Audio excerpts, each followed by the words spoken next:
On the 7th and final episode, we explore Northport in the Leelanau Peninsula, then wake up early in the rain to visit Sleeping Bear Dunes National Lakeshore.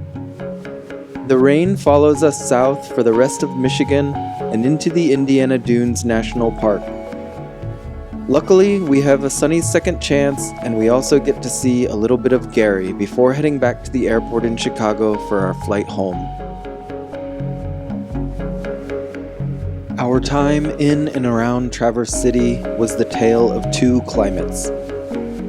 On the second day, when we would leave town, visit the Sleeping Bear Dunes, and head south, the rain would not allow for full enjoyment of the trip. But on this first day, we have nearly perfect weather for October. We are heading up the west arm of the Grand Traverse Bay, on our way to Northport. Once a little west of town, where Michigan Highways 72 and 22 split, the construction and traffic ease a little bit and we can take in the views of the bay.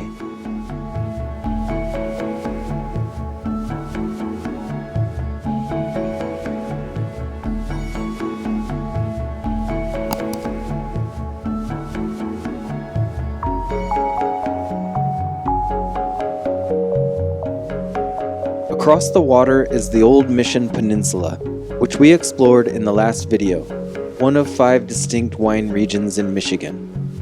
We are currently headed into another here on the Leelanau Peninsula, a place we will have to make time for wine tastings in the next trip.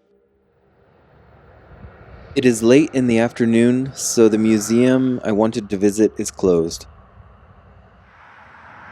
The local beach is probably pretty barren at this time of year as well.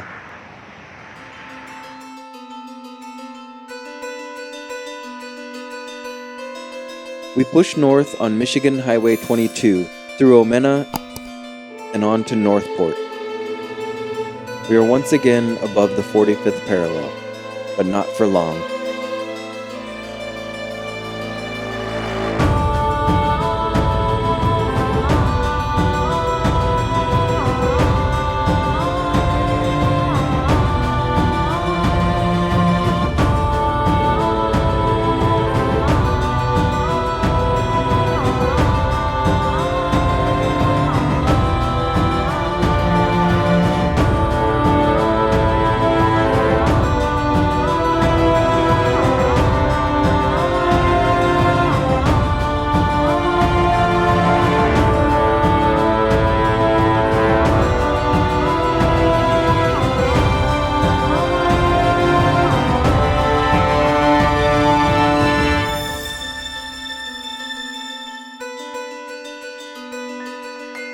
I cannot quite see the Grand Traverse Lighthouse to the north over the hills of the Leelanau State Park, but we have to turn back, see some more sights on the peninsula, and get back to Traverse City before dark.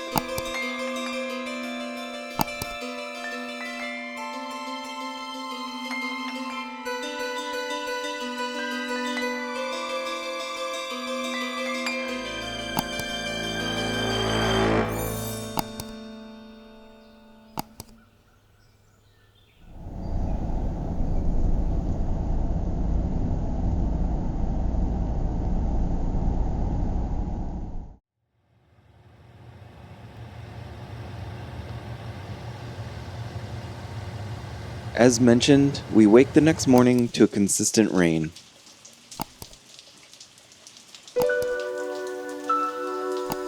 After a few soggy post offices, we grab some hot coffee and tea in Glen Arbor and head towards the Sleeping Bear Dunes.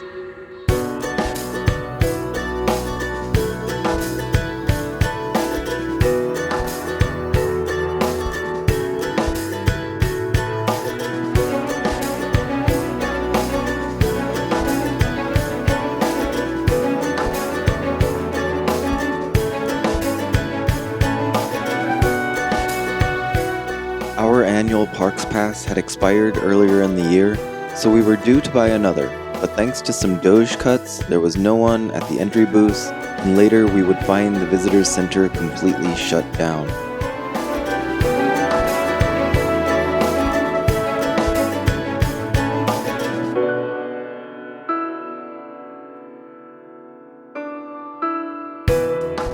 It keeps getting more and more difficult for national parks to operate when our government only wants to spend money on law enforcement, a non-restorative carceral system, and a failing military empire.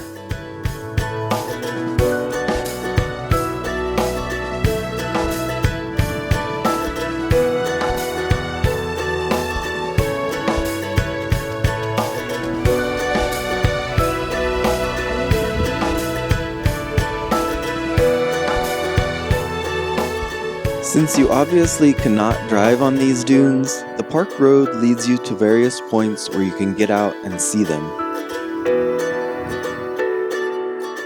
There are also a series of hiking trails for excursions on nicer days.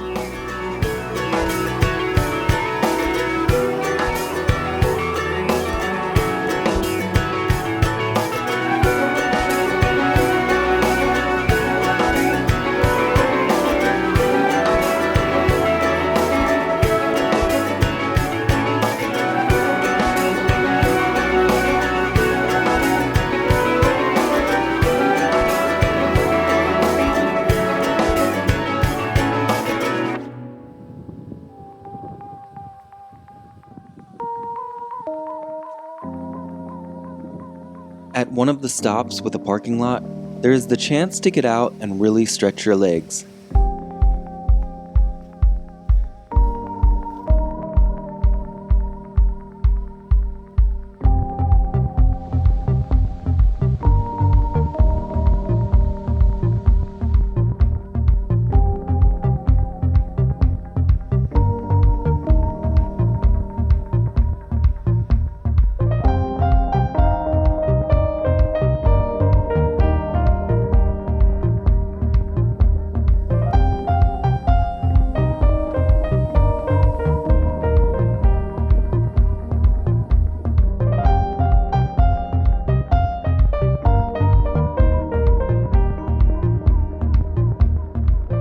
Along with stunning views from the top, a huge dune heads straight down to Lake Michigan, almost 140 meters below.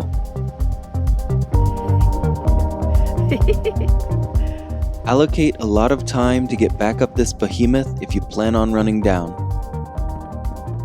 If you walk further north away from the car park, you can actually see the park's namesake dune, the Sleeping Bear. This formation is an important and sacred landmark for the original Anishinaabe peoples of the area, used for navigation. But it is also an integral part of their oral stories. It is said to be a mother bear looking back to the lake where her two cubs had drowned, both of whom were turned into islands by the Great Spirit. For a brief moment, a few ribbons of blue cut through the gray sky and the waters of Lake Michigan seemed to come alive.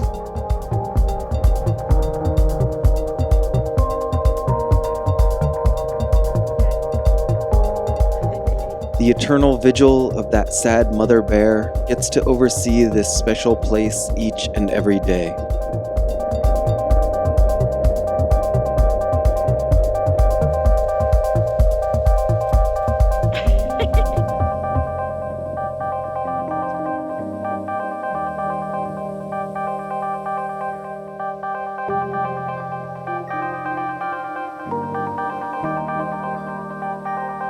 Our final stop on the scenic drive looks down over all the amazing autumn colors of Michigan to North Bar Lake, with the vast expanse of Lake Michigan always behind.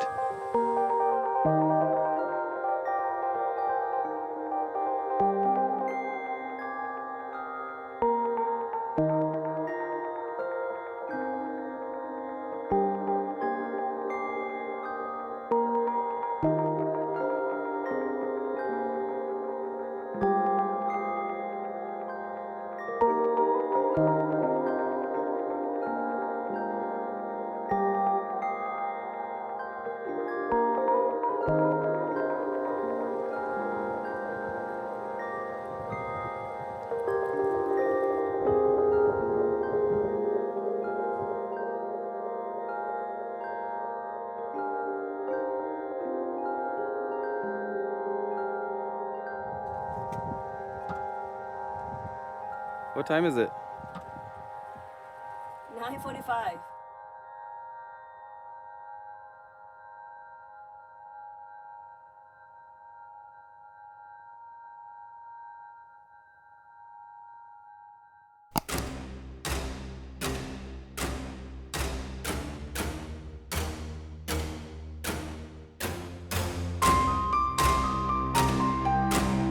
Since the sun is peeking out, I decide to stop at the Point Betsy Lighthouse before we get to Frankfurt and have lunch.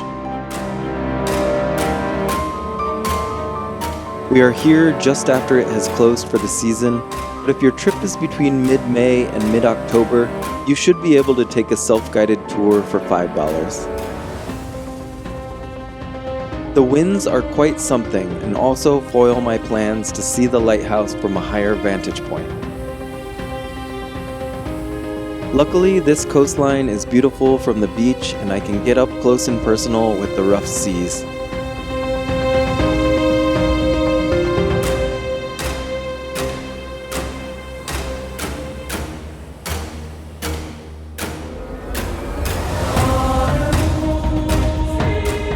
From the lighthouse, it only takes a few minutes on Michigan Highway 22 to come to Frankfurt.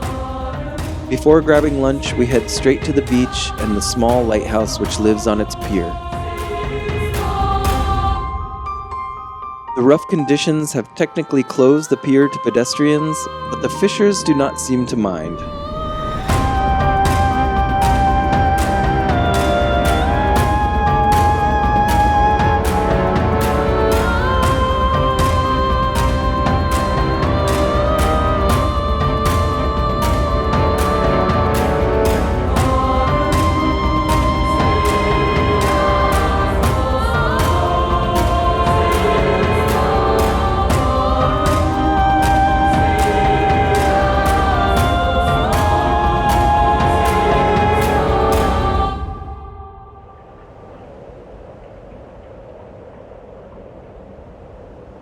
The wind in town is still heavy enough that the drone gives me a couple height warnings, but with a little distance from Lake Michigan, I give it a go anyways.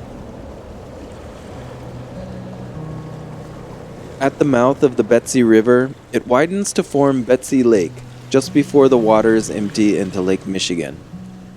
The comparatively calm waters act as a harbor for Frankfurt and neighboring Alberta on the other side. The city deems itself a four-season destination for tourists, although I wonder if winter might be a little much for some. Regardless, the beauty of Lake Michigan and this part of the state, as well as so many surrounding outdoor activities, are such a natural draw.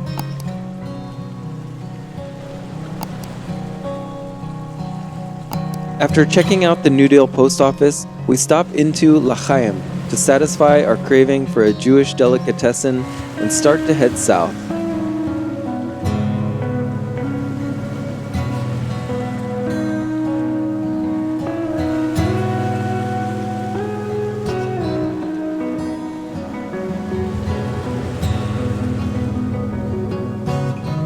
After crossing the Betsy River into Alberta, the very last moments without rain let me get out and take some photos of their post office. But after this, it gets pretty soggy. The coast of Lake Michigan between Frankfurt and the Indiana border far to the south has an amazing amount of individual places to enjoy the sand and the water. But the official Lake Michigan Circle Tour route is mostly on US Route 31 and a couple interstates, far enough inland that you do not experience the lake. Coupled with the fact that the rain is usually coming down hard enough to not allow for any real enjoyment of the lake, we are basically forced to skip a good chunk of this part of Michigan and can only film a few instances of fall colors as we drive. For the 7 counties from Manistee to Van Buren that we cannot enjoy even one view of the lake, we promise to be back another time. Eventually, we come to Benton Harbor, see a post office at an abandoned mall, do a $1 drive-through Halloween show, and make our way into downtown. Since Frankfurt, it has been many hours, or days, or maybe even years? Or have we possibly gone back in time?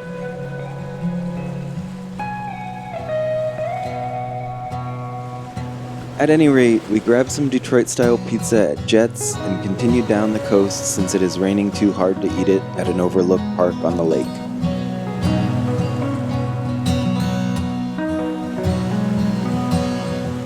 It is also mostly too rainy for video, but we do make our first attempt at the Indiana Dunes National Park, again with our friend Josh, who you got to know and love in episode 1. We do our best to walk some dunes, enjoy the views, and some of the 1933 Chicago World's Fair Century of Progress homes, but the wind and rain batter us in short order.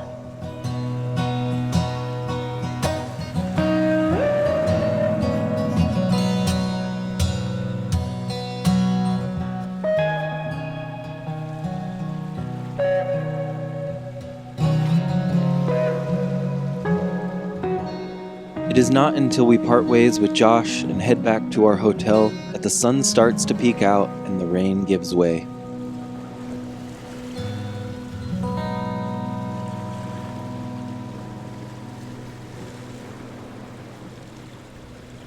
The next time we visit, the sky could not be more clear.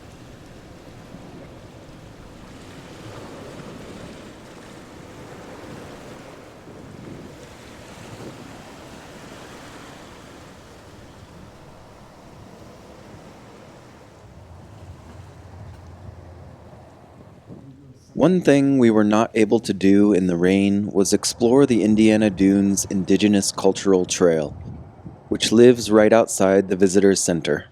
While it could be considered a bit performative, I like the way it insists that Indigenous stories are not the past. As the pamphlet states, they're happening right now. Both the Miami tribe of Oklahoma and Pokagon band of Potawatomi were a part of the creation of this trail, which centers their voices on lands they have lived on since time immemorial. We once again come to learn more about Turtle Island and see some of the native plants and animals that used to thrive here and be much more a part of the lives of the original caretakers.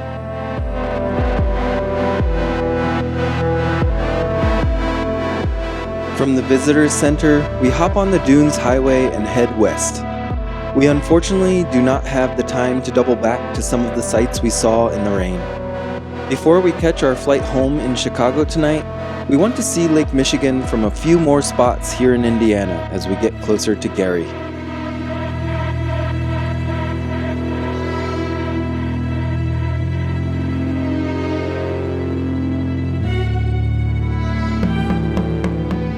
The Dunes Highway has a lot of industry on both sides, as well as a couple train tracks for short and long distance train travel.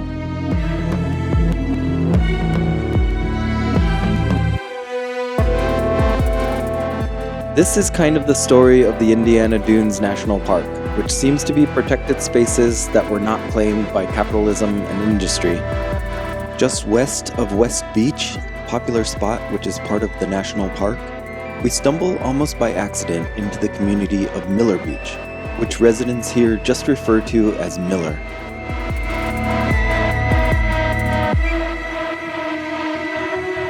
At the end of the road is the Wells Street Beach. The parking lot and concessions are closed in October, but you can imagine the joy that takes place here on hot summer days. With views of the Chicago skyline in the distance, this is possibly Gary's perfect locals beach.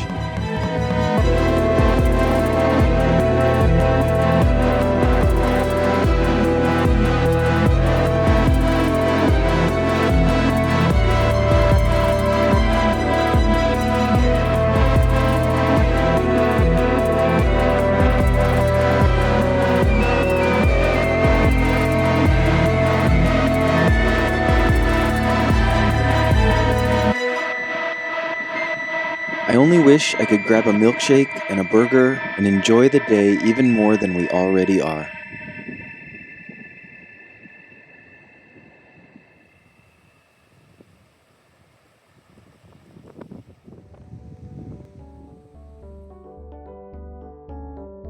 We follow the road closest to the coast out of Miller and find Marquette Park, which seems like an interesting place to come next time, especially to see the recreation pavilion and aquatorium.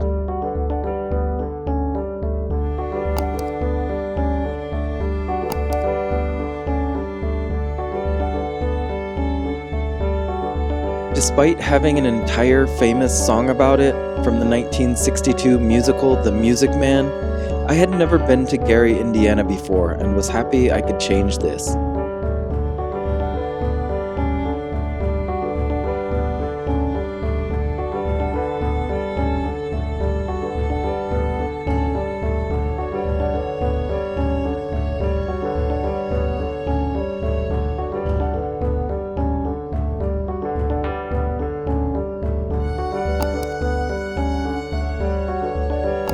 The former New Deal post office downtown has been completely abandoned for some time, and of course I have to check it out. I am sure that the urban archaeologists are having fun inside of this one, but I will resist that urge and stay outside.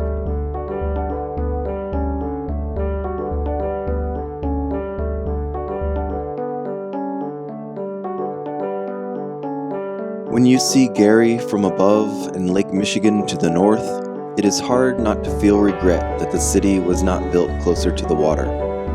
Unfortunately, all that dirty industry took the best spots, and it is probably part of the reason Gary gets a bad reputation.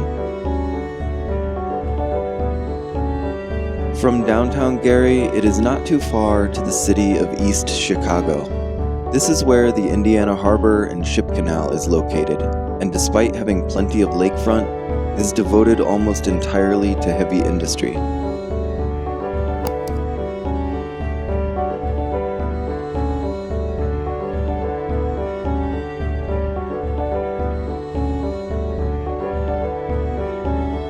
There is one final stop I want to see on Lake Michigan. Only 3 kilometers from Chicago's south side, and maybe 25 or so to the loop, Whiting is at Indiana's far northwestern corner. From the city's lakefront park, you can again see Chicago's skyline, the impressive expanse of Lake Michigan, and also the heavy industry of this part of Indiana.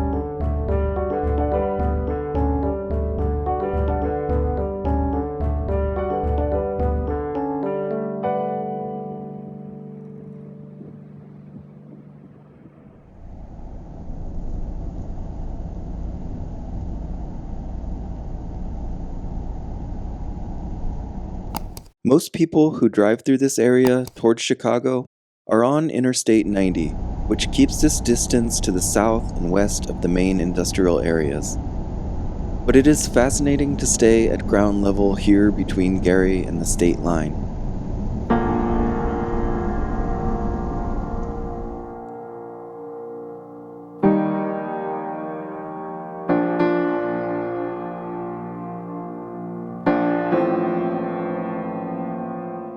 As we do finish our brief time in Indiana and cross the state line into Illinois, our loop is coming to an end.